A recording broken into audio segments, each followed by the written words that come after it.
વડોદરામાંથી વધુ એક સમાચાર સામે આવે છે। વડોદરા શહેર અને જિલ્લાના વાતાવરણમાં અચાનક પલટો જોવા મળ્યો છે।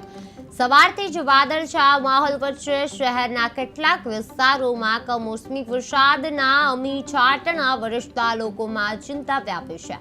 ફેબ્રુઆરી માસમાં અચાનક વરસેલા આ માવઠાને કારણે જગતનો તાત એટલે કે ખેડૂતો મુશ્કેલીમાં મુકાયા છે, કારણ કે તૈયાર પાકને નુકસાન થવાની ભીતિ સેવાઈ રહી છે।